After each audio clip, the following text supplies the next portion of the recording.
சைவத்தின் மேல்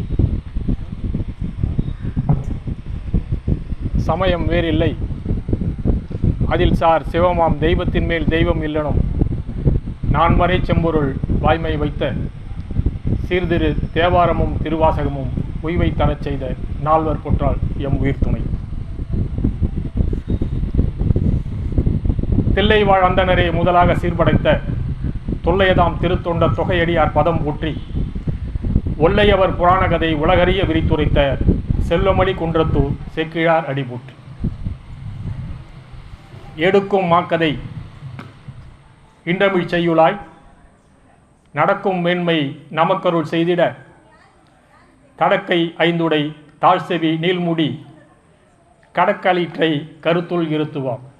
சிவா. திருச்சிட்டம்பலம். மெய்யன்பர்களே, அருள்வளர் ஓசை கொடுத்த நாயகி உடனுரைகின்ற திருச்சிட்டம்பலமுடையான் பொற்பாதங்களை வணங்கி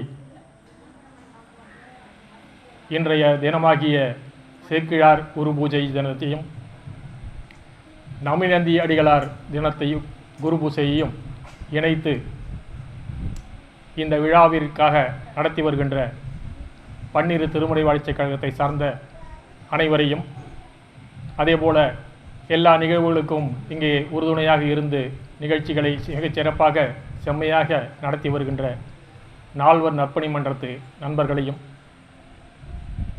இந்த குருபூசை விழாவை காணுவதற்கு வந்திருக்கின்ற மெய்யடியார்கள் அனைவரின் திருவடிகளையும் வணங்கி எனக்கு இடப்பட்ட பணியை செய்ய உத்தேசிக்கிறேன்.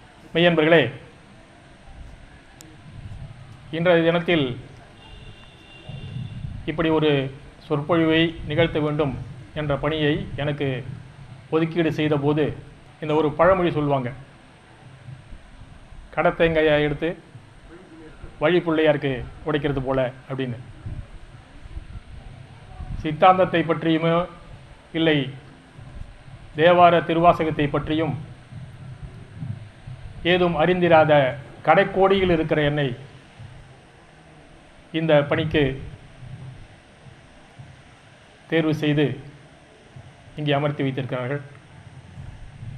அந்த பெருந்தையாளருக்கு முதலில் என்னுடைய நன்றியை தெரிவித்துக் கொள்கின்றேன். முதலில் இந்த திருவார்த்தை கேட்டல் என்கிற தலைப்பு, இது பற்றி பேசுவதற்காக கேட்டபோது இந்த தலைப்பை தந்தேன். இது முதலில் அறிமுக உரையிலே நண்பர் சேகர் அவர்கள் சொன்னது போல,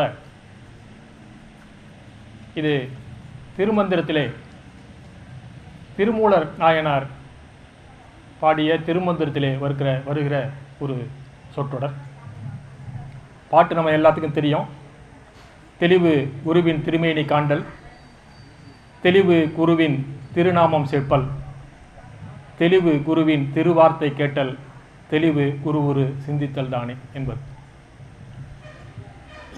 அதில் இந்த மூணாவது வரியில் இருக்கிற திருவார்த்தை கேட்டல் என்கிற ஒரு தலைப்பு நான் தந்துவிட்டேன். பொதுவாக இந்த சினிமாவுக்கு கதை எழுதுகிறவங்க, நாடகத்துக்கு கதை எழுதுகிறவங்கலாம் கிளைமேக்ஸை முதல்ல முடிவு பண்ணிவிடுவாங்க.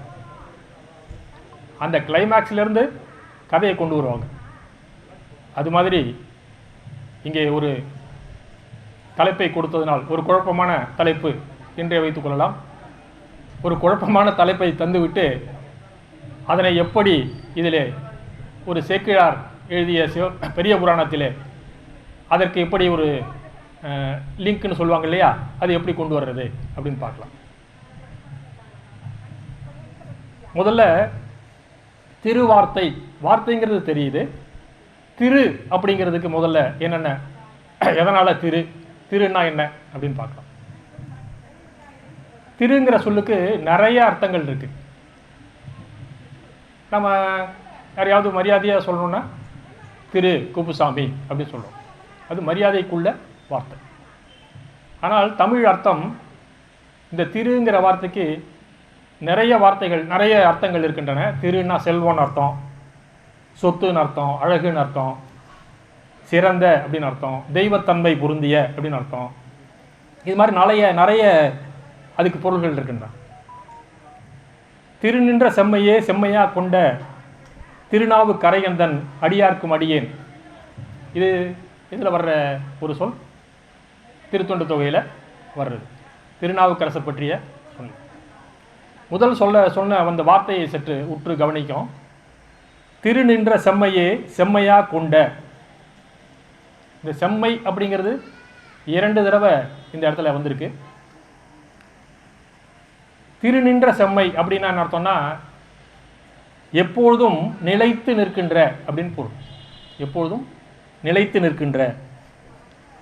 எப்பொழுதும் நிலைத்து நிற்கின்ற பொருள்னா அதுக்கு தோற்றம் கிடையாது, அழிவும் கிடையாது. தோற்றமும் அழிவும் இல்லை. அப்படி ஒரு பொருள் நம்ம செம்பொருள், அப்படிப்பட்ட ஒரு செம்பொருள் நம்மகிட்ட இருக்கு. அதை பிறப்பில்னு சொல்லுவோம். என்ன பொருள் அது?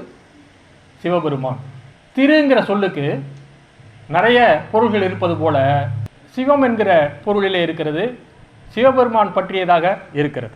ஸோ திருவார்த்தை அப்படிங்கிறது என்ன அப்படின்னா சிவபெருமானின் வார்த்தை அப்படின்னு எடுத்துக்கலாம். திருவார்த்தை அப்படிங்கிறது சிவபெருமானின் வார்த்தை. ஸோ அப்போ திருவார்த்தை கேட்டல்னா சிவத்தோட வார்த்தையை கேட்டல். ஓகே. திருவாளன் திருநீரு திலகவதியார் அளிப்ப பெரிய புராணத்தில், திருநாவுக்கரசர் புராணத்தில் வர்றது.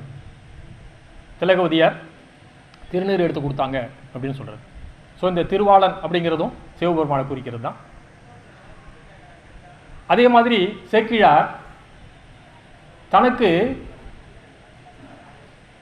இந்த பெரிய புராணத்தை பாடுவதற்கு மூல நூலாக தந்த திருத்தொண்ட தொகையை தந்த சுந்தரரை பற்றி பாடும்போது திருத்தொண்ட தொகை முன்பணித்த திருவாளன் அப்படின்னு சொல்றார். அந்த இடத்துல திருவாளன் அப்படிங்கிறது சுந்தரரை குறிக்குது. இருந்தாலும் சேக்கிழாரை பொறுத்த வரைக்கும் அவர் கடவுளாகவே தெரிகிறார், அவருக்கு வழிகாட்டியாகவே தெரிகிறார். அதனால அவர் திருவாளன் என்கிற வார்த்தையை அங்கே யூஸ் பண்றார். இன்னொரு சிச்சுவேஷன்ல சுந்தரர் முதலை வாயிலிருந்து இறந்து போன அந்த சிறுவனை மீட்டு கொண்டு வந்து கொடுத்த போது அந்த தாயார் சொன்ன ஒரு சொல். அவங்க என்ன சொல்றாங்க? உயிரளித்த திருவாளன் தன் சேவடிக்கு அப்படின்னு சொல்லி அந்த உயிர் வந்த அந்த குழந்தையை கொண்டு வந்து சுந்தரர் காலடியிலே போடுகிறார்கள். அங்கே குறிப்பிடப்படுகின்ற திருவாளன் என்பதும் சிவபெருமானை குறிக்கிறது. உயிர் தந்த சிவபெருமான் அப்படின்னு குறிக்கிறது, கடவுளை குறிக்கிறது. எனவே திரு என்கிற சொல்லுக்கு ஒரு அதிகபட்ச பொருள் சிவபெருமான், சிவம் என்று எடுத்துக்கொள்ளலாம். ஸோ திருத்தொண்டர் புராணம் அப்படின்னு சொல்கிறோம். அது சிவனுக்கு அணுக்க தொண்டராக இருந்த தொண்டர்களுடைய புராணம். முதல்ல எடுத்த உடனே என்கிட்ட சொன்னது எந்த கதையும் சொல்லக்கூடாது அப்படின்னு சொன்னாங்க. சேகருடைய ஒரு இன்ஸ்ட்ரக்ஷன், சும்மா கதை சொல்லி டைமை கடத்தக்கூடாது அப்படி. ஆனால் சேக்கிழா புராணமே கதை தான். நம்ம 2 நூல்களை நமது சைவ அன்பர்கள் மிகச்சிறந்த நூல்களாக கருதி கொள்ளலாம். ஒன்று திருக்குறள், இன்னொன்று பெரிய புராணம். 2 புலவர்களை பாடியதும் தெய்வ சேக்கிழார் அப்படின்னு சொல்லுவாங்க, தெய்வ புலவர் திருவள்ளுவர் அப்படின்னு சொல்லிக்கிறாங்க. திருக்குறள் அறம் பொருள் இன்பம் இந்த 3 பற்றி மட்டுமே பேசுகிறது. ஆனால் பெரிய புராணம் அறம் பொருள் இன்பம் மட்டுமல்ல, அதோடு சேர்ந்து வாழ்க்கைக்கு தேவைப்படுகின்ற வீடு பற்றியும் அது பேசுகிறது. காப்பியம் அப்படிங்கிறதுக்கு ஒரு டெஃபனேஷன் இருக்கு. தண்டி அலங்காரத்தில் அதை பற்றி சொல்றாங்க.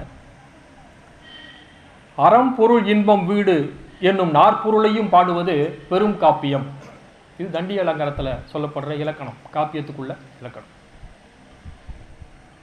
புராணம்ங்கிறது வெறும் பொழுதுபோக்கு சுவை தருவதாக மட்டுமே இருக்கக்கூடாது. அது வாழ்க்கைக்கு ஒரு கற்பிதலை தர வேண்டும் என்பதனால தான் அந்த தண்டி அலங்காரத்தில் அது மாதிரி ஒரு விஷயத்தை சொல்கிறாங்க. நமக்கு சேக்கிழாரோட கதை தெரியும். அந்த அரசன் ஒரு இன்பத்திற்கு இன்பத்தை மட்டுமே சொல்லப்படுகின்ற ஒரு புராணத்தை படித்தான் என்பதும், சேக்கிழார் அதை குறித்து அவனை நல்வழிப்படுத்துவதற்காக அவரை சிவகதைகளை சொல்லி நல்வழிப்படுத்தினார் என்பதும் நமக்கு கதை முன்னாடியே தெரியும். ஸோ அந்த புராணம் வெறும் இன்பத்தை மட்டுமே பேசியது. அதனால் அதிலிருந்து நமக்கு படிப்பினை தரக்கூடிய ஒரு சிவகதைகளை நீ படிக்க வேண்டும் என்று அந்த மன்னனுக்கு சொன்னதுனால தான் இந்த பெரிய புராணம் என்ற ஒரு சிறப்பான பெருங்காப்பியம் இங்கே தோன்றார். இந்த பெரிய புராணத்தை படிக்கும்போது, வெறும் அந்த கதைகளை படிக்கும்போது, அதில் இருக்கிற நிகழ்வுகளை தெரிந்து கொள்ளும்போது நமக்கு ஒரு இன்பம் மட்டுமே தருவதில்லை, அதிலிருந்து சில படிப்பினைகளையும் நாம் பெற்றுக்கொள்கிறோம். அதனால தான் பெரிய புராணம் ஒரு பெரும் காப்பியம் என்கிற நிகழ்விலே, பெரும் காப்பியம் என்கிற வகையிலே சிறப்பித்து பேசப்படுகிறது. இந்த பெரிய புராணம் தான் நமக்கு நால்வர் பெருமக்களை அறிமுகப்படுத்தியது, அடியார்களை அறிமுகப்படுத்தியது, சைவத்தை அறிமுகப்படுத்தியது. ஏன் இதை சொல்கிறோம் அப்படின்னா, தேவாரம், திருவாசகம் இவற்றையும் அறிமுகப்படுத்தியது பெரிய புராணம் தான்.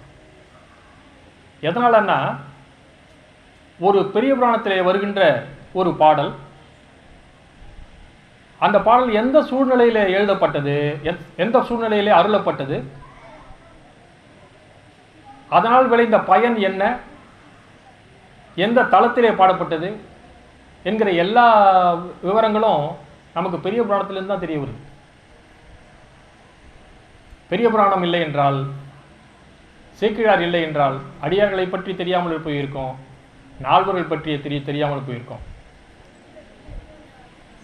தல வரலாறு அப்படின்னு சொல்கிறோம் இல்லையா, அந்த தளம் எந்த தளத்திலே எந்த பாடல்கள்லாம் பாடப்பட்டது என்கிற வரிசை கிரமமாக உள்ள ஒரு முறையை பெரிய புராணம் தந்ததுனால தான் நமக்கு அந்த தல வரிசையில் நம்ம தேவாரத்தையும் திருவாசகம் இல்லை, தேவாரத்தை நம்ம பாட முடியுது. அந்த ஒரு வாய்ப்பு திருவாசகத்துக்கு இல்லை. பெரிய புராணத்திலே திருவாசகத்தை எழுதிய மாணிக்க வாசகர் பற்றிய கதை இல்லை. அதுக்கு நிறைய ரீசன் சொல்கிறாங்க, நம்ம அதுக்குள்ளே போக வேண்டாம். எதனால் சொல்ல வந்தேன்னா, மாணிக்க வாசகர் நமச்சிவாய வாழ்க என்று ஆரம்பித்தார் அப்படின்னு ஒரு சிலர் சொல்கிறாங்க. அது அங்கே பாடப்பட்டதில்லை, அது முதல்ல பாடல் கிடையாது அப்படின்னு ஒரு சொல்கிறாங்க. இந்த குழப்பம் எல்லாமே மாணிக்க வாசகரை பற்றிய ஒரு செய்திகள் நமக்கு சரியான முறையிலே இல்லை என்பதால் வர்ற குழப்பம். அந்த குழப்பம் நால்வர் பெருமக்கள் பற்றியோ அடியார்களை பற்றியோ நமக்கு இல்லை. அது நமக்கு சேக்கிழார் தந்த செல்வம். 2 புராணம் இறைவனையும் மனிதர்களையும் மையப்படுத்தி எழுதப்பட்ட புராணம். ஒன்று திருவிளையாடல் புராணம், இன்னொன்று திருத்தொண்டர் புராணம். திருவிளையாடல் புராணத்தை பொறுத்த வரைக்கும் அங்கே இறைவனுக்கு முதல் இடம், மனிதர்களுக்கு 2வது இடம். ஆனால் திருத்தொண்டர் புராணத்திலே மனிதர்களுக்கு முதல் இடம், இறைவனுக்கு 2ஆம் இடம். அங்க மனிதர்களை தேடி இறைவன் கடத்த நிலைக்கு தானாக வந்து அருள் செய்ய வேண்டும் என்ற ஒரு நிலையோடு இறைவன் கீழிறங்கி வந்தது. ஆனால் திருத்தொண்டர் புராணத்திலே தொண்டர்களுடைய செயற்கரிய செயல்களினால், அந்த செயல்களினால் இறைவன் தடத்த நிலைக்கு வந்து அவர்களுக்கு அருள் செய்தது. எனவே திருவிளையாடல் புராணத்தில் இறைவன் முதல்வாகவும் மனிதன் 2வதாகவும் இருக்கிறான். அதே போல திருத்தொண்டர் புராணத்திலே அடியவர்கள் முதல் நிலையிலும் இறைவன் 2வது நிலையிலும் இருக்கிறார். பெரிய புராணத்தை பொறுத்தவரையிலே அது உண்மையில் நடந்த கதை. அதில் சேக்கிழாரோட கற்பனை எதுவும் கிடையாது. சேக்கிழார் இந்த புராணத்தை இந்த பெரிய புராணத்தை எழுதுவதற்கு எந்த இடத்திலே இந்த நிகழ்வுகள் நடந்தன, எந்த இடத்திலே எந்தெந்த நிகழ்வுகள் நடந்தன, அந்த இடத்துக்கெல்லாம் போய் அங்கே இருக்கிற டீட்டெயில்ஸ்லாம் கலெக்ட் பண்ணி அதன் பிறகு இந்த பெரிய புராணத்தை எழுதியிருக்கிறார். எனவே இது உண்மையிலேயே நடந்த கதை. சினிமாவெல்லாம் சொல்லுவாங்கள்ல, இது உண்மை சம்பவத்தை கொண்டது அப்படின்னு. திருத்தொண்டர் புராணம் உண்மை சம்பவம் என்ற போதில், அதே மாதிரி கம்பராமாயணம் வால்மீகி ராமாயணத்திலிருந்து தழுவி எழுதப்பட்டது. அதை எழுதும்போது கம்பருக்கு ஒரு சிக்கல் இருந்தது. என்னன்னா, வால்மீகி ராமாயணத்தில் சீதையை ராவணன் கடத்தி கொண்டு போகும்போது தலைமுடியை பிடிச்சி இழுத்துக்கிட்டு போனான் அப்படிங்கிற மாதிரி வால்மீகி ராமாயணத்தில் இருந்தது. ஆனால் கம்பர் அதை அப்படியே இங்கே கொண்டு வந்து சேர்க்கவில்லை. அப்படி எழுத முடியாது. ஏன்னா தமிழ் பண்பாடு பெண்களை அவ்வாறு செய்வதை அனுமதிக்கவில்லை. அந்த பண்பாட்டை குறைத்து அந்த புராணத்தில் எழுதக்கூடாது என்பதனால அவர் சீதை இருந்த இதை அந்த குடிசையோடு சேர்த்து தூக்கிட்டு போனான் அப்படின்னு எழுதினார். ஆனால் பெரிய புராணம் முழுக்க முழுக்க உண்மையாக இருந்த நிகழ்வுகளை, நடந்த நிகழ்வுகளை கொண்டு எழுதப்பட்டது. இன்னும் சொல்லப்போனால் பெரிய புராணத்திலிருந்து தான் ஒரு நகரம் எப்படி இருந்தது, எந்த நாடு எப்படி இருந்தது, அந்த நாட்டோட செழிப்பு எப்படி இருந்தது, அங்கே இருந்த ஆறு குளங்கள் இதெல்லாம் எப்படி இருந்தது அப்படிங்கிற அனைத்து செய்திகளுமே பெரிய புராணத்தில் இருக்குது. கிட்டத்தட்ட அது ஒரு வரலாற்று ஆராய்ச்சி நூல் என்கிற வகையில் அது இருக்கிறது. சேக்கிழார் ஒவ்வொரு புராணத்தையும் எழுதும்போது அதற்கு முதலாக நாட்டு சிறப்பு, நகர சிறப்பு அப்படின்னு 2 சிறப்பையும் பாடிட்டு அப்புறம்தான் அந்த புராணத்துக்குள்ளே போகிறார். பெரிய புராணத்தோட கதாநாயகன் யார் அப்படின்னா, யார் கதாநாயகன் யார்?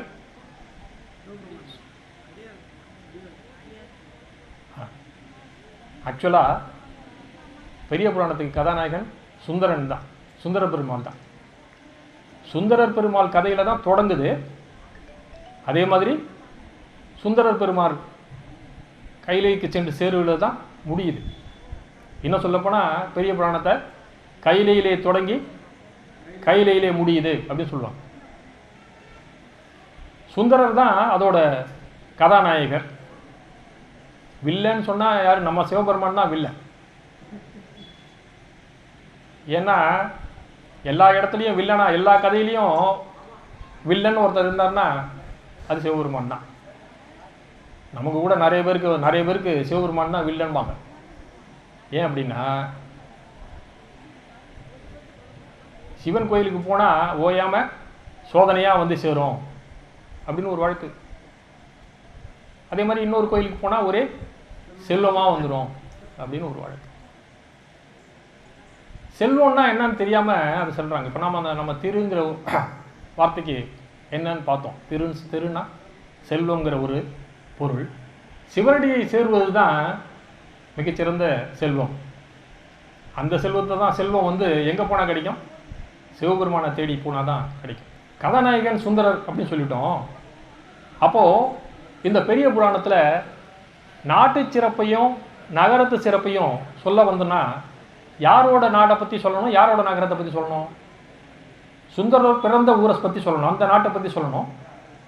அதே மாதிரி சுந்தரர் இருந்த நகரத்தை பற்றி சொல்லணும். ஆனால் பெரிய புராணம் எங்கே தொடங்குகிறது அப்படின்னா, நாட்டை பற்றி சொல்லும்போது அது சோழ நாட்டை பற்றி பேசுகிறது. நகரத்தை பற்றி சொல்லும்போது அது திருவாரூரை பற்றி பேசுகிறது.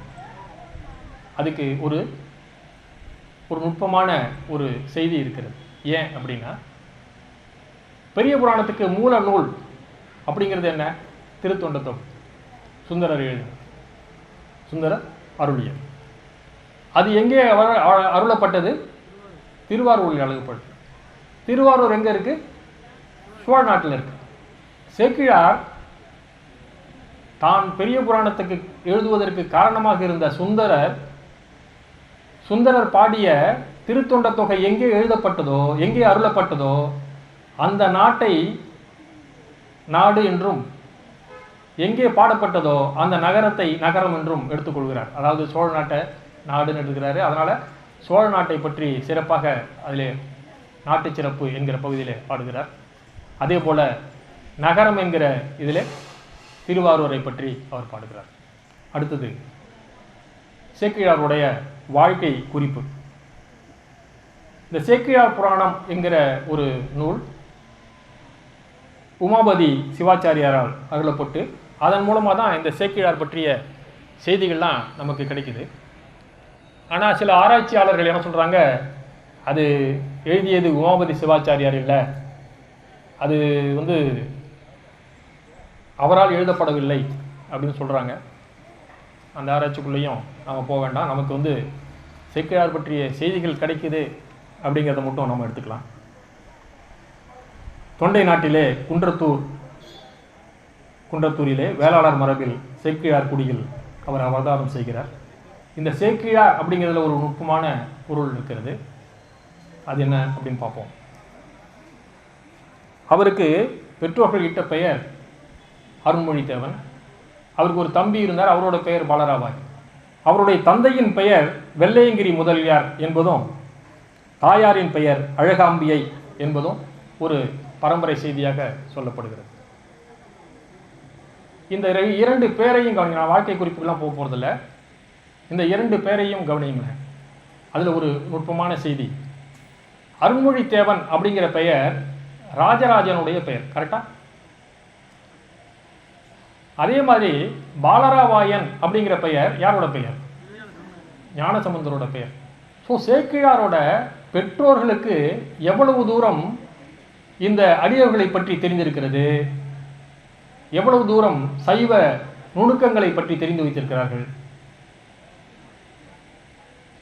எவ்வளவு தூரம் சைவத்தின் மேல் அன்பிருந்தால் திருமுறைகளை எடுத்து தந்த அருண்மொழித்தேவன் மீது அவர்களுக்கு அன்பிருந்தால் தங்களது பிள்ளைகளுக்கு அருண்மொழித்தேவன் அப்படின்னு பேர் வச்சிருக்கணும். அதே மாதிரி பாலராவாயன் அப்படிங்கிற ஒரு வார்த்தை பெரிய புராணத்திலேயே மூணு இடத்துல தான் வருது. திருஞான சம்பந்த புராணத்தில் பாலராவாயன் என்கிற ஒரு பெயர் குறிப்பு 3 இடத்துல தான் வருது. அதுக்கு முன்னாடி இந்த பாலராவாயன் அப்படிங்கிற பெயர் அவ்வளவு சிறந்து எல்லாருக்கும் தெரிஞ்ச மாதிரி இருக்கிறதுக்கு சான்ஸ் இல்லை. ஆனால் ஞானசம்பந்தரை பற்றி அறிந்து அவர் மேல் மிகுந்த அன்பு கொண்டு அந்த பெயரை அவங்க வச்சிருக்காங்க. ஸோ நம்ம சேக்கிழார் அவர்கிட்ட கட்டளைப்படி பெரியார் புராணம் பாடுவதற்காக, பெரிய புராணத்தை ஏற்றுவதற்காக தில்லைக்கு அமர்கிறார். அதற்கு முன்னாடியே இந்த எந்தெந்த டீட்டெயில்ஸ் எல்லாம் கலெக்ட் பண்ணிட்டாரு. அவருக்கு ஓரளவுக்கு இந்த புராணத்தை எழுதுவதற்குரிய முன்னேற்பாடுகள்லாம் செய்து கொண்டு அந்த இடத்துக்கு வந்துட்டார். எப்படி ஆரம்பிக்கிறதுன்னு தெரியல. இப்படி ஏதாவது ஒரு சத்தம் ஆரம்பிச்சிடணும். ஸோ இறைவனோட ஒரு விண்ணப்பத்தினை வெளித்து இறைவடிக்கு இறைவனோட திருவடியில் இது மிகப்பெரிய ஒரு செயல். இந்த செயலை என்னால் செய்ய முடியாது. நல்லா கவனிக்கவும், இந்த செயலை என்னால் செய்ய முடியாது. எனவே நீ இந்த செயலை செய்து தர வேண்டும் என்ற வேண்டுதலோடு தில்லையிலே அவர் இருக்கிறார். அவருக்கு அங்கே ஒரு வார்த்தை பிரயோகம் கேட்கிறது. உலகலாம் என்று ஒரு வார்த்தை பிரயோகம் கேட்கிறது. இந்த வார்த்தை பிரயோகம் அசிரீரி, சாதாரணமாக சொல்லுவாங்க, ஒரு அசிரீரியாக ஒரு குரல் கேட்டது அப்படின்னு. ஸோ இறைவனோட குரல் இந்த உலகலாம் என்ற ஒரு குரல். இந்த குரல் அவருக்கு மட்டும் கேட்டுதா, எல்லாருக்கும் கேட்டுதா? இதில் ஒரு குழப்பம் இருக்குது. எதனாலனா சில புத்தகத்தில் எல்லாருக்கும் கேட்டதாக எழுதியிருக்கிறார்கள். சில புத்தகத்தில் அவருக்கு மட்டும் கேட்டதாக எழுதியிருக்கிறார்கள். ஸோ நம்ம ரொம்ப ஆராய்ச்சி பண்ணிகிட்டே இருக்க வேண்டாம். உலகலாம் என்ற ஒரு இறை குரல் கேட்டது அப்படின்னு சொல்லிட்டு அதிலிருந்து நம்ம தொடங்கலாம். கண்ணை மூடி உட்கார்ந்துருந்தோம்னா ஏதாவது ஒரு ஓசை காதில் விழும், ஏதாவது ஒரு வழிகாட்டுதல் கிடைக்கும். அதனால தான் அந்த தியான மண்டபத்துக்குள்ளே மெய்யன்பர்கள் வரும்போது தயவுசெய்து இறைவனுடைய வார்த்தைகளை தவிர வேறு எந்த வார்த்தைகளையும் பேசாமல் இருப்பதுனால. ஏன்னா பலர் பல வேண்டுதலோட இங்கே வந்து தியானத்தில் இருப்பாங்க. அவர்களுக்கு இறைவனுடைய வார்த்தை கேட்கணுன்னா நாம் அமைதியாக இருந்தால் தான் இறைவனோட வார்த்தை கேட்கும். அதனால் தியான சபையில் இருக்கும்போது மெய் நண்பர்கள் பேசாமல் இருக்க வேண்டும் என்கிற வேண்டுகோளையும் இதன் மூலமாக வைக்கிறேன். முதல் திருவார்த்தை இதுதான், உலகலாம் அப்படிங்கிற திருவார்த்தை. உலகலாம் என்ற திருவார்த்தையை தொடர்ந்து சேக்கிழார் உலகலாம் உணர்ந்து ஓதற்கரியவன் நிலவுலாவிய நீர்மலி வேணியன் அழகில் சோதியன் அம்பலத்தாடுவான் மலர் சிலம்படி வாழ்த்தி வணங்குவோம் அப்படின்னு பாடுறார். ஒரு ஜோக் ஒன்று சொல்லுவாங்க. ஒரு கணவனும் மனைவியும் ஒரு சினிமாவுக்கு போயிட்டு வீட்டுக்கு வந்தாங்க. அவங்க வந்த நேரம் பார்த்து கரண்ட் இல்லை. ஸோ சாவியை போட்டு கதவை திறக்கணும். அதனால் அவங்க ஒய்ஃப் என்ன பண்ணாங்க, சாவியை போட்டு அந்த கதவை திறக்கிறதுக்கு ட்ரை பண்ணுறாங்க.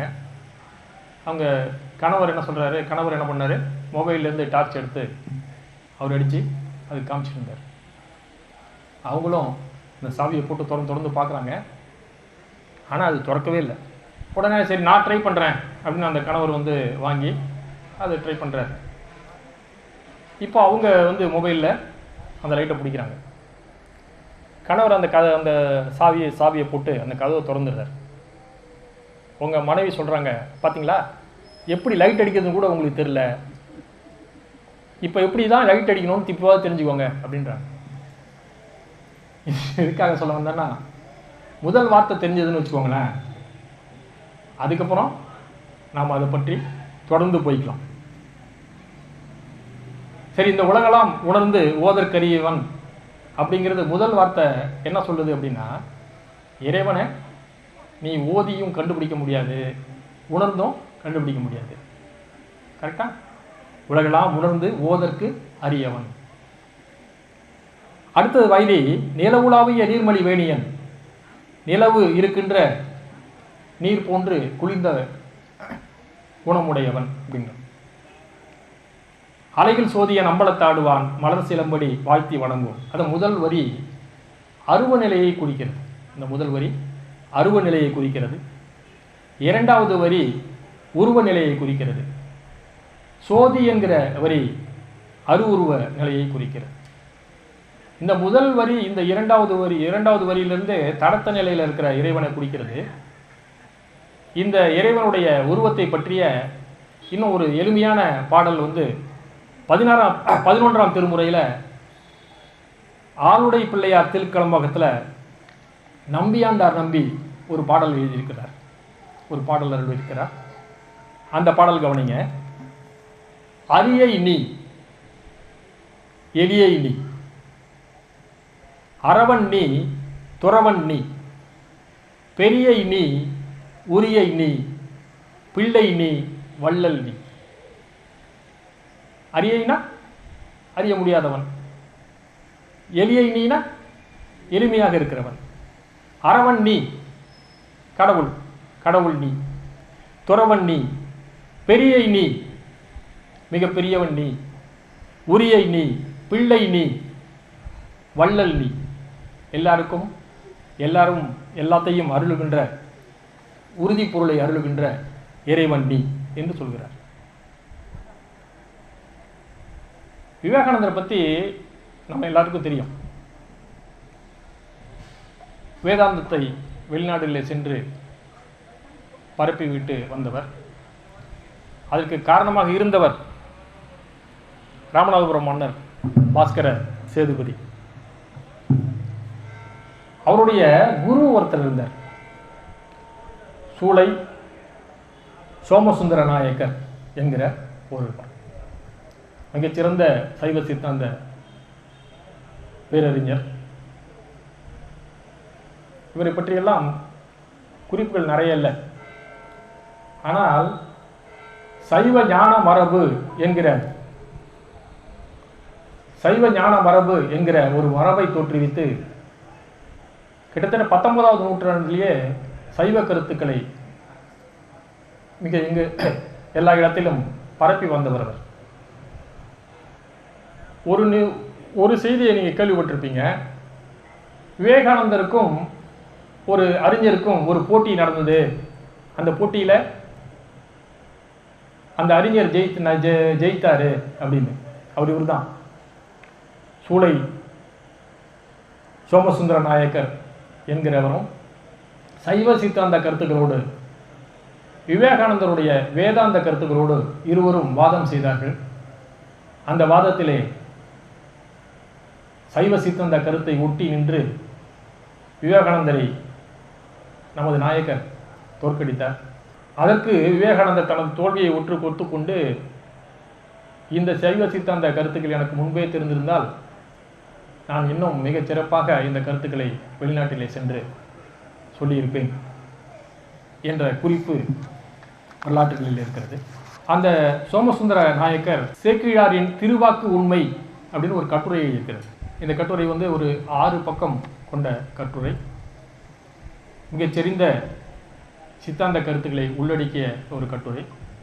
அந்த கட்டுரை பற்றி சில விஷயங்களை நம்ம பார்க்கலாம். இந்த உலகலாம் என்ற பாட்டு, உலகலாம் அப்படிங்கிறது சிவனோட வார்த்தை இல்லையா? அப்போது மிச்சம் இருக்கிற வார்த்தை என்ன? அதுக்கு மிச்சம் இருக்கிறதெல்லாம் யாரோட வார்த்தை? சேக்கிழாரோட வார்த்தை. ஆனால் சோமசுந்தர நாயக்கர் அந்த கட்டுரையில் என்ன சொல்கிறார் என்றால், இப்படி இரண்டும் கலந்திருப்பது அப்படின்னு நாம் நினச்சிக்கிட்டு இருக்கோம். இப்படி உலகலாம் என்கிற வார்த்தை சேக்கிழாரோட வார்த்தை, அது போக மிச்சம் இருக்கிறதெல்லாம் அடுத்த பாடல் வரியெல்லாம் சேக்கிழாரோட வார்த்தை அப்படின்னு நினச்சிக்கிட்டு இருக்கோம். ஆனால் அதை கொஞ்சம் உற்று நோக்கி பாருங்க, ஒரு சைவ சித்தாந்த கருத்து, எதிர்மறையான கருத்து அப்படி கலந்து நிற்குது அப்படின்னு நீங்கள் நினச்சிங்கன்னா அதில் ஒரு எதிர்மறையான கருத்து இருக்குது அப்படின்னு சொல்கிறார். ஒரு 2-3 கருத்துக்களை கொண்டு அந்த அவருடைய கருத்தை நிறுவுறதுக்கு ட்ரை பண்ணுறார். முதல் கருத்து, கடவுள் நின்மலம். சரியா? கடவுள் நின்மலம். ஆனால் சேக்கிழார் யார்? நம்மை போன்ற ஒரு மனித உருவத்திலே இருந்த ஒருவர். அவர் அமலன். அப்போ கடவுளோட கருத்தும் கடவுளோட வாக்கும் அமலனாக இருக்கின்ற சேக்கிழாரோட வாக்கும் கலந்தது அப்படின்னு சொன்னா சைவ சித்தாந்தத்துக்கு அது முரண் அப்படின்னு சொல்றாரு. சைவ சித்தாந்தத்துக்கு அது முரண். ஏன் அப்படின்னா, நிர்மலனாக இருக்கின்ற கடவுளோட வார்த்தையில அமலனாக இருக்கின்ற சேக்கிழாரோட வார்த்தை கலப்பதற்கு சான்ஸ் இல்லை. அதனால அப்படி கலந்ததாக எடுத்துக்கொள்ளக்கூடாது. இது முதல் பாயிண்ட். 2வது பாயிண்ட்டு, சரி அப்படி வச்சுக்கலாம், கடவுள் நிமலன், சிவபெருமான் நிமலன், அதே போல சேக்கிழாரும் நிமலன் அப்படின்னு வச்சுக்கணும்னு வச்சுக்கோங்க. அப்ப என்ன ஆயிடுது? 2 பேருமே நிமலன், அப்ப 2 பேருமே கடவுள்னு ஆயிடுது. அது கரெக்டா? சித்தாந்தத்தின் படி கடவுள் ஒருவரே அப்படிங்கிறது இருக்கு. கடவுள் ஒருவரே, ஒன்றே காண்பதி, ஒருவன் என்னும் ஒருவன் காண்க அப்படின்லாம் வச்சிருக்கோம். அப்போ அப்படியும் நாம எடுத்துக்கொள்ளக்கூடாது. சரி, இறைவனோட கருத்து உயர்ந்த கருத்து, சேக்கிழாரோட கருத்து வாக்கு சற்று குறைந்த வாக்கியம் அப்படின்னு எடுத்துக்கிட்டா கூட, அது மாதிரி கலந்தது அப்படின்னு எடுத்துக்கிட்டோம்னா அதுவும் இறைவனுடைய பேராற்றலுக்கு இழுக்கு அப்படின்னு சொல்றாரு. இறைவனுடைய பேராற்றலுக்கு அது இழுக்கு அப்படின்னு சொல்லக்கூடாது. இதை விட ஒரு சாதாரணமாக இது அவரோட இன்னும் ஒரு 4-5 பாயிண்ட்டு சொல்கிறாங்க. ஆனால் நமக்கு ஒரு சாதாரண ஒரு எண்ணத்திலே தோன்றுகிற இப்போ ஒரு கதையை பார்க்குறோம், இல்லை ஒரு சினிமாவை பார்க்குறோன்னு வச்சுக்கோங்களேன்.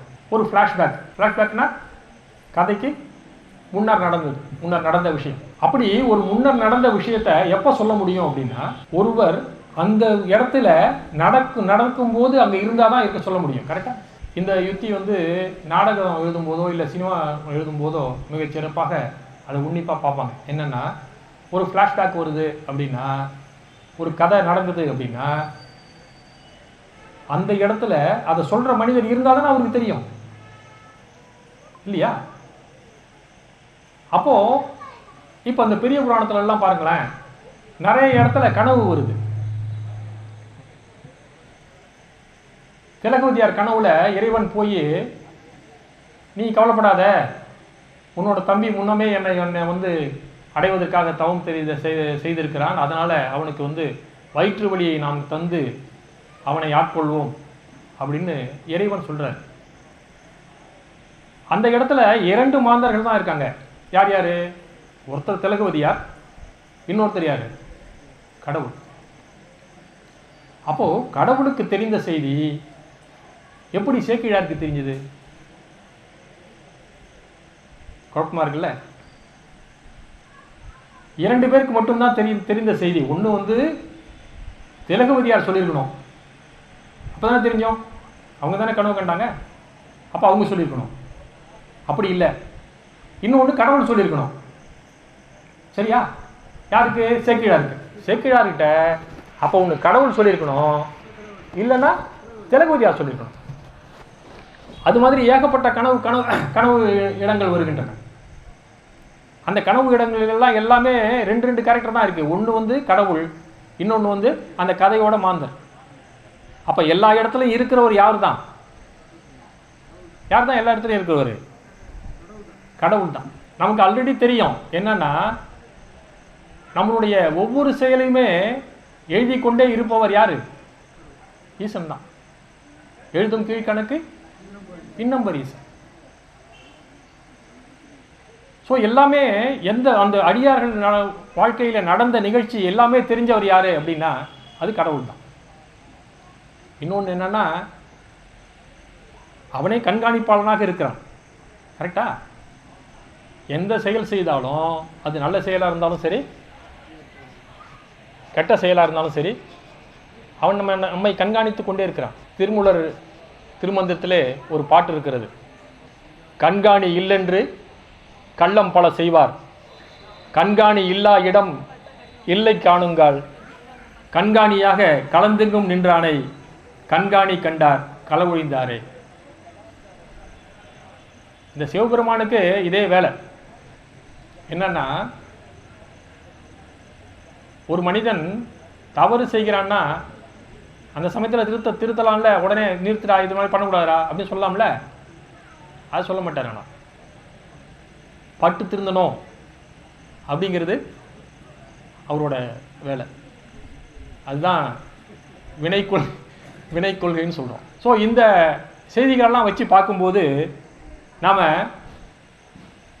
ஒரு விஷயத்தை கன்ஃபார்மாக சொல்லலாம். என்னன்னா, அடியார்கள் கதை யாருக்கு முழுமையாக தெரியும்? சேக்கிழாருக்கு தெரியாது. யாருக்கு தான் தெரியும்? ஆண்டவனுக்கு மட்டும்தான் தெரியும். அப்போ அந்த உலகலாம் அப்படின்னு தொடங்கி எழுதின பாட்டை எழுதினவர் யாரு? யாரு? கடவுள் தான். அந்த பாட்டு மட்டும் இல்லை, முழு பெரிய புராணத்தையும் எழுதியவர் சிவபெருமான் தான். இன்னும் டீட்டெயிலாக சொல்ல போகணுன்னா, ஒரு சிம்பிளாக சொல்லணும்னா, இறைவன் தான் வாய்ஸ் கொடுத்தான். சேக்கிழார் என்ன பண்ணார்? வெறும் வாய்ஸை மசிச்சுதான் டப்பிங் ஆர்டிஸ்ட். இறைவன் டப்பிங் ஆர்டிஸ்டாக இருந்து இந்த பெரிய புராணத்தை நமக்கு அருளி செய்தார். ஞான சம்பந்தர் சொல்கிறல்ல, எனதுரை தனதுரையாக. அவர் சொல்லலை, நான் ஒன்றும் சொல்லலை, சொல்கிறதெல்லாம் யார் தான் சொல்கிறாரு? இறைவன் தான் சொல்கிறாரு. ஸோ இந்த தேரி வந்து கரெக்டாக இருக்குது. ஸோ பெரிய புராணத்தை அருளியவர், எல்லா சொல்லையும் அருளியவர் சேக்கிழார் இல்லை, சிவபெருமான் தான். சேக்கிழார் அதற்கு ஒரு காரணியாக இருந்திருக்கிறார். இதே தியரியை அப்படியே திருத்தொண்ட தொகை கொண்டு போங்களேன். அங்கே முதலடி எடுத்து கொடுத்தவர் யாரு? அதுவும் சிவபெருமான் தான். அப்போ அந்த திருத்தொண்ட தொகையை பாடியது யாரு? அதுவும் சிவபெருமான் தான். ஸோ திருத்தொண்ட தொகையை அருளியவரும் சிவபெருமான் தான்.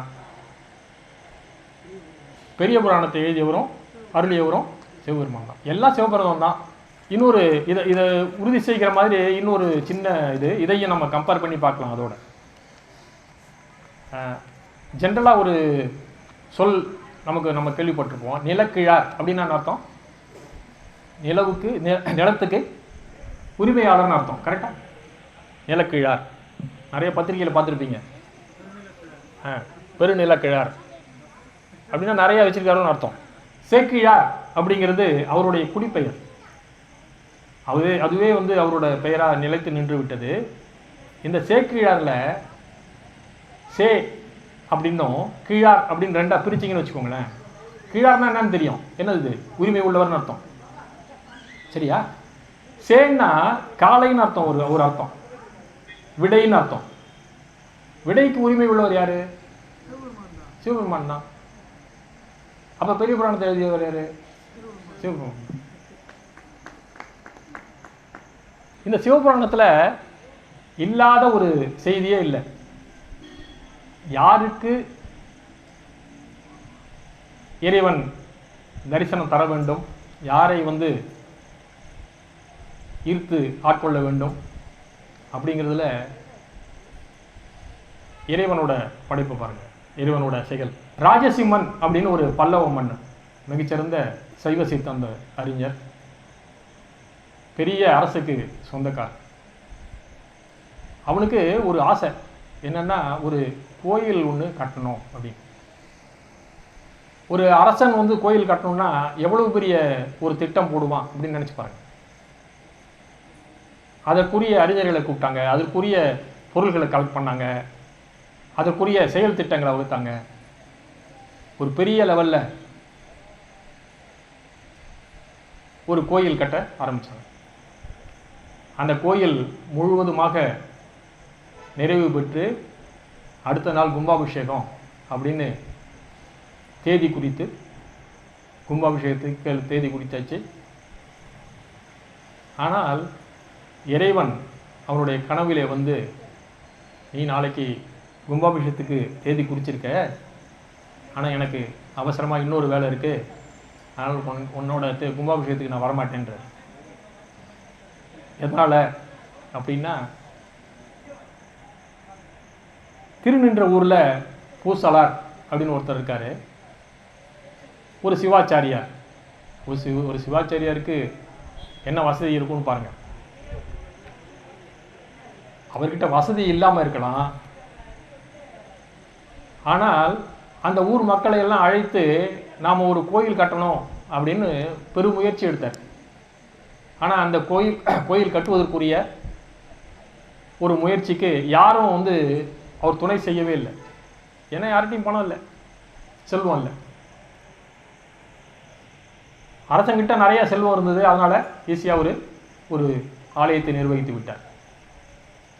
ஆனால் பூசலார் என்ன பண்ணாரு, கற்கோயில் கட்ட முடியலன்னா என்ன, நான் எனது உள்ளத்திலேயே சிவபெருமானுக்கு ஒரு கோயில் அமைக்கிறேன் அப்படின்னுட்டு ஒரு சிறப்பான ஒரு ஆலயம் எந்த ஆகம விதிகளின்படி கட்ட வேண்டுமோ, யாரெல்லாம் வைத்து அந்த ஆலயத்தை கட்ட வேண்டுமோ அவர்களையெல்லாம் மனதுக்குள்ளே வரவழைத்து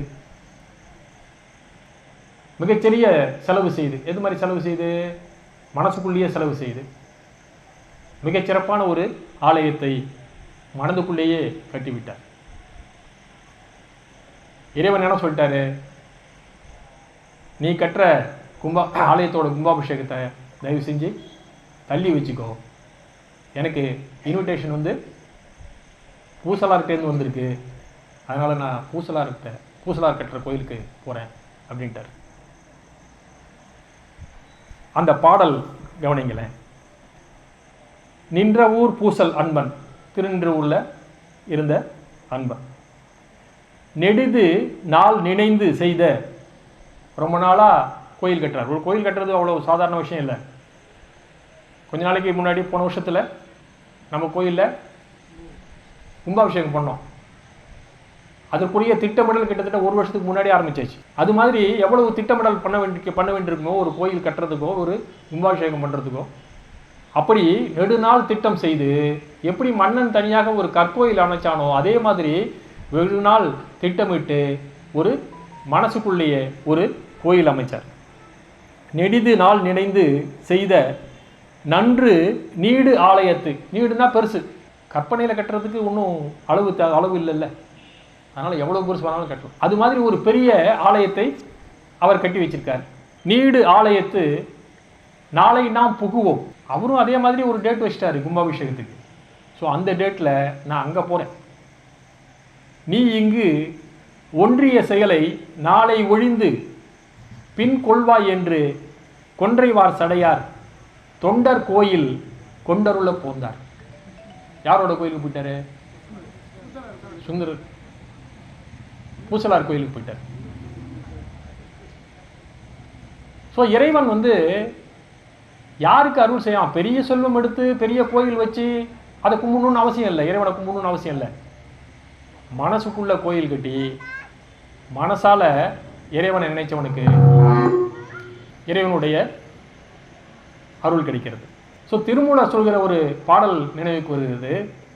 உள்ளம் பெரும் கோயில் ஊனுடம்பு ஆலயம், வள்ளல் பிரானார்க்கு வாய் கோபுர வாசல், கள்ள தெளிந்தாருக்கு சீவன் சிவலிங்கம், கள்ள புலனந்தும் காணா மணி விளக்கு. உள்ளம் பெரும் கோயில், அதை ஒப்பிட்டு பார்க்கலாம். உள்ளம் பெரும் கோயில் ஊனுடம்பு ஆலயம். இன்னொரு வழக்கு சொல்லுவாங்க, என்னன்னா கோயில் இல்லாத ஊரில் குடியிருக்க வேண்டாம் அப்படின்னு சொல்லுவாங்க. கரெக்டா? கோயில் இல்லாத ஊரில் குடியிருக்க வேண்டாம். இந்த ஒரு சொற்றொடரையும் இந்த உள்ளம் பெரும் கோயில் ஊனுடம்பு ஆலயம் என்ற இரண்டையும் நான் ஒப்பிட்டு பார்க்குறேன். இந்த உடம்புக்குள்ள இருக்கிற உள்ளத்தில் கோயில் இல்லைன்னு வச்சுக்கோங்க. கோயில்னா உள்ளத்தில் ஆண்டவனை இருக்கவில்லை என்றால் அந்த ஊரில்னா உடம்புன்னு ஒரு அர்த்தம். குடியிருக்க வேண்டாம் அப்படின்னா அர்த்தம், இந்த உடம்புக்குள்ள இறைவனை நீ வச்சுக்கலன்னா உயிரோட இருக்காதன்னு அர்த்தம். மறுபடியும் பாருங்க, கோயில் இல்லா ஊரில் குடியிருக்க வேண்டாம், உள்ளம் பெரும் கோயில் ஊனுடம்பு ஆலயம். அப்ப இந்த உடம்பு கோயிலா வச்சுக்கிட்டீங்கன்னா உள்ளத்துல சிவபெருமான நிலையிருத்தி இருக்கலன்னா இந்த உடம்புல இருக்கவே இருக்காத. அதே போலதான் இறைவன் யாருக்கு சுலபமாக அருள் செய்கிறான்னு பாருங்க. கண்ணப்ப நாயனார், சிவகோசாரியார் ஆகம விதிப்படி பூசையெல்லாம் செஞ்சார். ஆனால் கண்ணப்பர் என்ன பண்ணாரு? அவருக்கு பூசையும் தெரியல, ஒன்றும் தெரியல. 6 நாளில் இறைவனோட அருளை பெற்று விட்டார். ஸோ இறைவன் நம்ம உள்ளத்திலே வைத்திருக்கிற அன்பை தான் பார்க்கிறேனே தவிர மற்ற எதையும் அவன் பார்ப்பதில்லை. கண்ணப்பரை பற்றி வேற எந்த அடியாரை பற்றியும் மாணிக்க வாசகர் பாடல. ஆனால் கண்ணப்பரை பற்றி மாணிக்க வாசகர் பாடியிருக்கார். திருவாசகத்திலே எந்த ஒரு அடியாரை பற்றிய ஒரு செய்தியும் இல்லை, ஆனால் கண்ணப்பரை பற்றி பாடியிருக்கிறார். ஞான சம்பந்தர் பாடியிருக்கிறார், நாவுக்கரசர் பாடியிருக்கிறார். அப்படின்னா அவங்களுக்கே தெரியுது கண்ணப்பர் வைத்த அன்பு எவ்வளவு மிகப்பெரிய அன்பு அப்படிங்கிறது. பெரிய புராணம் எல்லாத்தையும் அடக்கி இருக்கு. வீரம், பண்பு எல்லாவற்றையுமே அதில் இருக்கு. எந்த ஒரு செயலை பார்த்தாலும் எல்லாத்துக்கும் ரெஃபரன்ஸு பெரிய புராணத்தில் இருக்கும். ஒரு கேள்வி வச்சோன்னு வச்சுக்கோங்களேன், பெரிய புராணம் அடியார்களை பற்றிய ஒரு புராணம், ஒரு காப்பியம். அதில் காதல் இருக்கா அப்படின்னு கேட்டோன்னு வச்சுக்கோங்களேன், மிகச்சிறந்த காதல் இருக்கு. ஒரு ஆடவனுக்கு தனக்கு துணையாக போகின்ற ஒரு பெண்ணை பார்த்தா முதல் பார்வையில் பட்டாம்பூச்சி பறக்கணும். அப்படி பறந்துருக்கா? கொஞ்சம் ஃப்ளாஷ்பேக் ஓட்டி பாருங்க. உங்களோட வாழ்க்கையில் முதல்ல நீங்கள் சந்தித்த பெண், வாழ்க்கையில் துணையாக இருக்கிற ஒரு பெண்ணை சந்தித்தா ஒரு பட்டாம்பூச்சி பறக்கணும். ஒரு பாரதி ராஜா ஸ்டைலில் போகணுன்னா பின்னாடி வெள்ளை தேவதைகள்லாம் ஹம்மிங்கோட பாடணும்.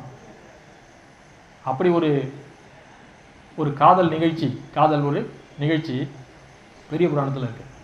2 பெண்களால் தான் சுந்தரர் இங்கே வந்தார், கீழுலகத்துக்கு வந்தார். கமலினி அணிந்திதை. பறவையாரை முன்னாடியே கல்யாணம் பண்ணிட்டாரு, அந்த கதை தனி. இப்போது சங்கிலியாரை அவர் கல்யாணம் பண்ணுறதுக்காக இருக்கார். எப்படின்னு கவனிங்க. சங்கிலியார் மிகச்சிறந்த சிவபக்தி. அவங்க ஒரு சிவனடியாரைத்தான் நான் கல்யாணம் பண்ணிப்பேன், வேற யாரையும் கல்யாணம் பண்ணிக்க முடியாது அப்படின்னு மிக தெளிவான ஒரு முடிவோடு இருந்தாங்க. ஆனால் அவங்க சொந்தக்காரர்கள், அவங்க அப்பா, அவங்கெல்லாம் அவர்களுக்கு சொந்தக்காரரை ஒருத்தரை அவருக்கு பணம் பேசி முடித்தாங்க. இவங்க சிவபெருமானையே நினச்சி அவங்ககிட்ட வேண்டுறாங்க, இவங்களை பெண் பார்த்துட்டு போனால் அன்னைக்கு இரவு அந்த பெண் பார்த்துட்டு போனவர் இறந்து போயிடுறாரு. இது மாதிரி நிகழ்ச்சிகள் தொடர்ந்து நடந்து கொண்டே இருக்கிறது. எதனால் அப்படின்னா இவங்களோட பக்தி, நான் ஒரு சிவனடியாரை மட்டுமே திருமணம் செய்து கொள்ள வேண்டும் அப்படின்னு. ஸோ அந்த ஒரு நிகழ்ச்சிக்காக இவர் என்ன பண்ணார், அவங்க அப்பா சரி இது மாதிரி நடந்துக்கிட்டே இருக்குது, இவங்க திருவொற்றியூரில் இருக்கிற இறைவனை தான் அவங்க கும்பிட்டுட்டே இருக்காங்க, அதனால் இவங்களை திருவொற்றியூரில் கொண்டு போய் வச்சிடலாம் அப்படின்னு சொல்லிட்டு அங்கே ஒரு கன்னி மாடம் அமைத்து இவங்களை கொண்டு போய் அங்கே வச்சுட்டு அவருக்கு ஒரு காவலும் வச்சுட்டு வந்துட்டார். சுந்தரர் அங்கே வந்தபோது இந்த சங்கிலியார் பூக்களை கட்டி இறைவனுக்கு தருவது தான் அவங்களோட வேலை. திரை போட்டிருக்கு, அந்த பக்கத்துலேருந்து சுந்தரர் வரார், இந்த பக்கத்தில் அந்த டைமில் சங்கிலியார் இறைவனுக்காக செய்து வைத்திருந்த மாலையை, அந்த துணியை கொஞ்சம் விலக்கிட்டு அந்த மாலையை கொண்டு போய் கொடுக்கறதுக்காக வைத்திருக்கிற சேடி பெண்ணோட அந்த மாலையை கொடுத்தாங்க. ஒரு நிமிடம்தான். கம்பராமாயணத்தில் சொல்கிற மாதிரி அண்ணலும் நோக்கினா அவளும் நோக்கிலான்னு சுந்தரரோட பார்வையும் சங்கிலியாரோட பார்வையும் ஒன்றா வந்துச்சு. ஸோ அந்த சமயத்தில் சுந்தரருக்கு பட்டாம்பூச்சி பறந்தது, அவங்களுக்கும் பட்டாம்பூச்சி பறந்தது. அதை மிகச்சிறப்பாக சேக்கிழார் எழுதுகிறார். சுந்தரருக்கு என்ன தோணுச்சு அப்படின்னா, கற்பகத்தின் பூங்கொம்போ காமந்தன் பெருவாழ்வோ, பொற்புடைய புண்ணியத்தின் புண்ணியமோ புயல் சுமந்து விற்குவலை பவளமலர் மதிப்பூத்த விரை கொடியோ அற்புதமோ சிவனருளோ அரியன்றது அதிசயித்தார். அவரை பார்த்த உடனே அவருடைய மனசுக்குள்ள என்ன இருந்தது அப்படின்னு மிக அழகாக ஒரு காதல் உணர்வை அப்படியே வெளிப்படுத்தியிருக்கிறார். அதே போல சங்கிலியா இருக்கும். முன்னே எதிர் தோன்றும் முருகனோ பெருங்கொழியால், தன்னேரில் மாறனோ தார்மரபின் விஞ்சயனோ, மின்னேர் செஞ்சலை அண்ணல் மெய்யருள் பெற்றுடையவனோ, என்னையே மனம் தெரிந்த இவன் யாரோ என நினைத்தார்.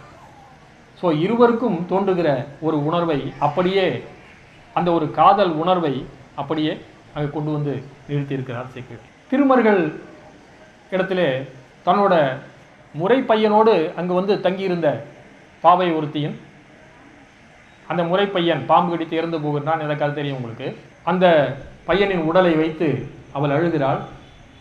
அப்போது ஞானசம்பந்தர் அந்த வழியாக வருகிறார். அவர் அந்த செய்தியை கேட்டு விஷயத்தை புரிந்து கொண்டு அந்த பையனை எழுப்புகிறார், பாடல் பாடி எழுப்புகிறார். அந்த பெண்ணோட பண்பை சொல்லும்போது எப்படி அழுதாள் அப்படின்னு ஒரு சேக்கிழார் சொல்றாரு. ஆனால் அந்த பெண்ணோட இன்னொரு பண்பையும் நம்ம ஒரு நுட்பமாக நினச்சி பார்க்கணும். என்னன்னா, அவங்க அப்பா இந்த பெண்ணை தன்னுடைய தங்கை மகனுக்கு கல்யாணம் செய்து கொள்வதாக உறுதியளித்திருந்தார். மொத்தம் 7 பொண்ணு, இந்த பொண்ணு 7வது பொண்ணு. 6 பொண்ணையும் வேற ஒருத்தருக்கு கட்டி கொடுத்துட்டாரு. 7வது பொண்ணாகிய இந்த பெண் தனது தாய்மாவனோடு கிளம்பி வந்து விட்டாள்.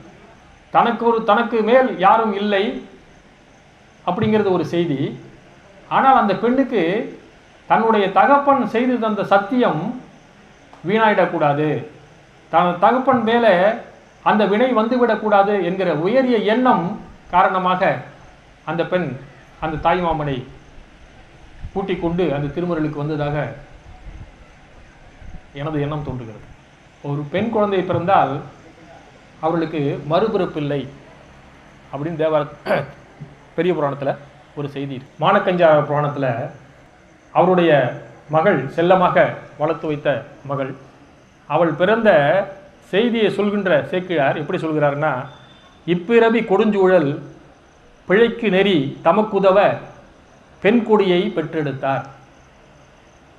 இப்பிறவி கொடுஞ்சூழல், இந்த பிறவி கொடுமையான ஒரு சூழலால் வந்த பிறவி, வினையினால் வந்த பிறவி. இந்த பிறவியிலே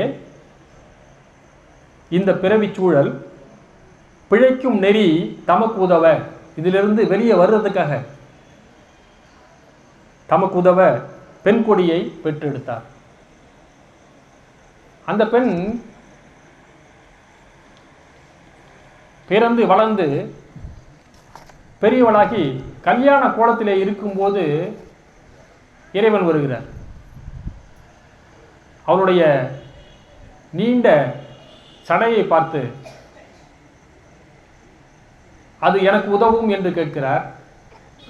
அந்த தகப்பன் உடனே அந்த மகளுடைய சடையை அறிந்து, திருமண கோலத்தில் இருக்கின்ற ஒரு பெண்ணுடைய சடையை அறிந்து இறைவனுக்கு கொடுத்தார். இது மானக்கஞ்சாரர் புராணம். அதில் திருமண கோலத்தில் இருந்தாங்கல்ல, அவங்கள திருமணம் செஞ்சவங்க யாருன்னா ஏயர்கோன் கலிக்காம நாயன். அவரோட செயல் பாருங்களேன். இவர் கல்யாண கோலத்தில் இருந்த தன்னோட மகளோட சடையை கட் பண்ணி கொடுத்துட்டாரு. ஆனால் ஏயர்கோன் கலைக்காம நாயனார் அந்த பெண்ணை கல்யாணம் பண்ணுவதற்காக வந்திருக்கின்ற மருமகன், அவர் இந்த செயலை பற்றி கேட்கிறார். உறவினர்கள்லாம் சொல்கிறாங்க, இது மாதிரி கல்யாண கோலத்தில் இருக்கிற பெண்ணோட சடையை கட்டி வெட்டி கொடுத்துட்டாரு ஓ மாமனார் அப்படின்னு.